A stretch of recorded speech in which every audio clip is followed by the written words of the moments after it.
ना लड़ने दीजिए। अदालत ने, इलेक्शन कमीशन ऑफ पाकिस्तान ने हमारा जो पहला हिस्सा था पिटिशन का, उसको काबिल समाअत करार दिया है। 22 तारीख का नोटिस हुआ है और यूसुफ रज़ा गिलानी इस केस के फैसले के बाद, जो हमें इलेक्शन कमीशन ऑफ पाकिस्तान ने सुनाया है, उसके बाद वो सारी इखलाकी तकाजे जो होते हैं एक मेंबरान पार्लियामेंट बनने के, वो हार चुके हैं।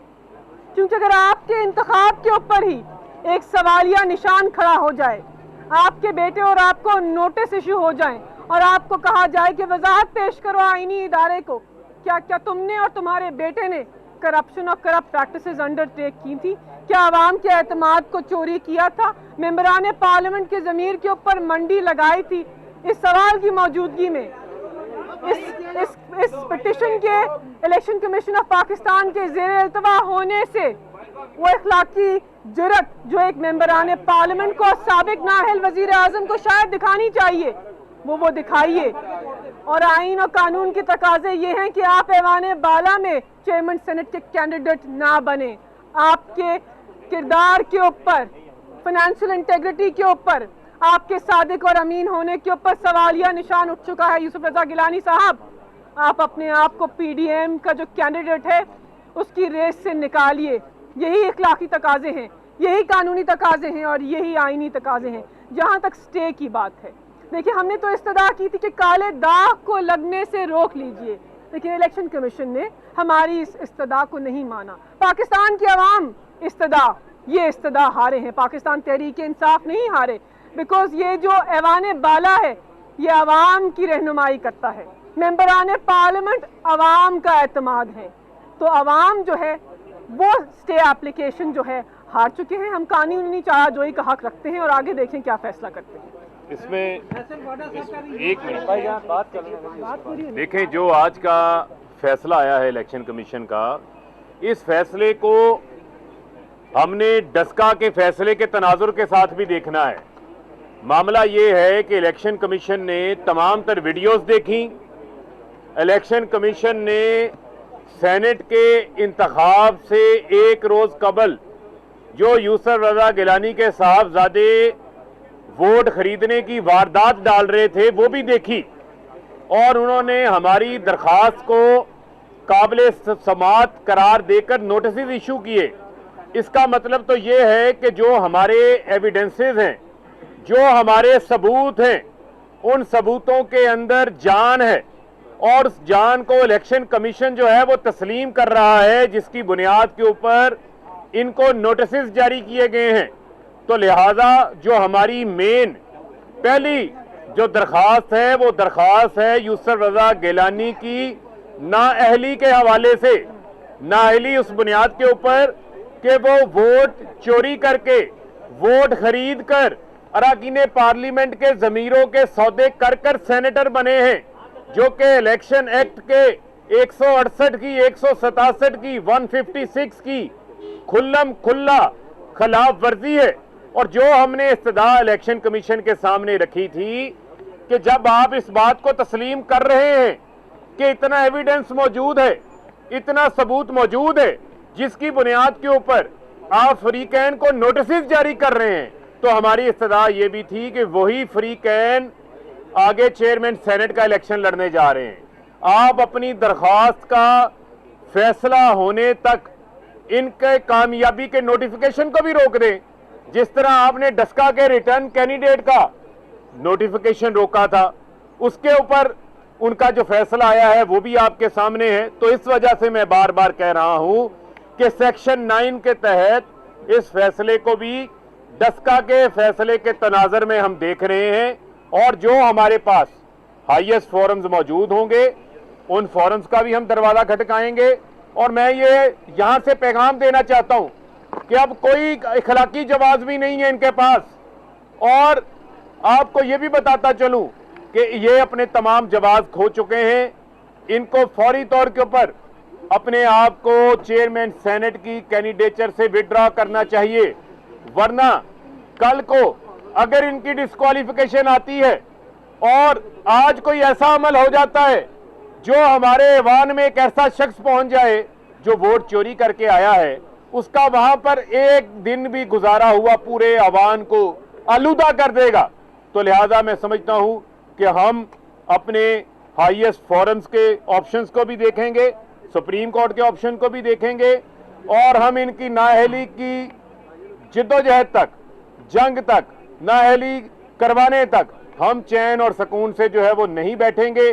फिर आपको बताता चलूं कि हमारी यूसुफ रजा की नाअहली की दरख्वास्त को इलेक्शन कमीशन ने काबिले समाअत करार दे दिया है। ये हमारी पहली सतह के ऊपर एक पहली जीत है। दूसरा जो हमारा पहलू है, इस्तदा है उनकी कामयाबी का नोटिफिकेशन रुकवाने के हवाले से, उसके ऊपर हम हाईएस्ट फोरम को देखेंगे। बहुत शुक्रिया। एक सेकंड, मैं बात कर ले फिर करते हैं। देखिए, जैसे फरूख ने बयान किया, ये यूसुफ रजा गिलानी की कामयाबी का नोटिफिकेशन नहीं होगा। मैं बार बार कह रही हूँ, इलेक्शन कमीशन के सामने दोबारा भी कहूंगी कि ये यूसुफ रजा गिलानी के कामयाबी का नोटिफिकेशन नहीं होगा, ये 22 करोड़ अवाम और जमहूरियत की नाकामी का नोटिफिकेशन होगा, जो इधर से अगर जारी हुआ तो। और ये पहले भी हमने बात की। आप कैसे, आप ये समझिए कि जो पहला सेनेट का फोरम ही गलत तरीके से गलत इलेक्शन करवा के, जाली और पैसा लगा के, मैंडेट चोरी करके आप अगर सेनेटर बन रहे हैं और पीडीएम के हाई मॉरल ग्राउंड्स देखें कि आप ऐसे ही शख्स को उठा के चेयरमैन के कैंडिडेचर के लिए उनको आप नॉमिनेट कर रहे हैं, तो पीडीएम के मॉरल ग्राउंड्स का तो हम सबको बहुत अच्छी तरह पता है। लेकिन आज हमारी जो 2 इल्तिजा थी, उनमें से एक को इलेक्शन कमीशन ने एडमिसिबल किया और इन सबको नोटिस जारी करेंगे।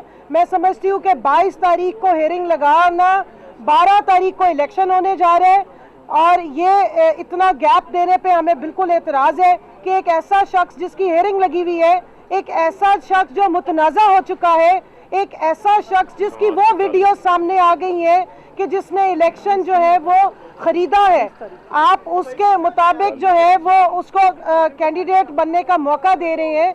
तो हम समझते हैं कि ये नोटिफिकेशन कैंसिल होना या ये इनका कैंडिडेचर का जो है वो ख़त्म होना या बहुत ज़रूरी था। और जिस तरह फ़रूख हबीब ने कहा कि हम अपनी तमाम ऑप्शंस मशवरे के बाद, मशावरत के बाद उनको हम एक्सप्लोर करेंगे। हम पूरी कोशिश करेंगे कि जो अवाम के वोटों की ज़मानत का और उसकी जंग लड़ने का हमने फैसला किया है, वो हम आखिरी फोरम तक जाके लड़ेंगे और पूरी कोशिश करेंगे कि चोरों को आला ऐवानों से बाहर निकालें, चोरों को आला ऐवानों में ना जाने दें। एक मिनट आलिया साहब, 2 मिनट आए, पिटिशनर आई है, पिटिशनर आ रहे हैं, आपके सवाल पे आ रहे हैं। बिस्मिल्लाहिर्रहमानिर्रहीम। सबसे पहले तो मैं ये कहूंगी कि आज प्राइम मिनिस्टर इमरान खान साहब के स्टैंड की जीत हुई है। प्राइम मिनिस्टर इमरान खान साहब ने सेनेट से पहले कहा था ये वोटों की मंडी लगाएंगे और आज इलेक्शन कमीशन ने भी इसी बात को तस्लीम किया है कि ये जो हार्ड चोर कैंडिडेट था, जो पीडीएम का मुश्तरका सेनेट का कैंडिडेट है, वो इस काबिल नहीं है। उसको इधर भी पेश होना होगा, अदालत में भी पेश होना होगा और ये क्लैरिफाई करना होगा कि उसने क्या क्या हरबे इस्तेमाल किए। और पीडीएम जो ये नारा लगाती है कि वोट को इज्जत दो, आज उनकी वोट को इज्जत दो का नारा कहां पर गया है कि एक वोट चोर जो नोट दिखाकर अवाम को बेवकूफ बनाकर और नुमाइंदों को खरीद कर यहाँ पर पहुंचा है। हम ये चाहते हैं और जैसे प्राइम मिनिस्टर इमरान खान सब कहते हैं कि मैं आखिरी गेंद तक लड़ूंगा, तो हम सब आखिरी गेंद तक लड़ेंगे और यूसुफ रजा गिलानी हार्ड चोर को डिस्क्वालीफाई कराकर दम लेंगे। 22 तारीख दूर नहीं है, लेकिन पीडीएम को यह सोचना चाहिए कि इनका सेनेट का जो कैंडिडेट है वो किसी वक्त भी नाअहल हो सकता है।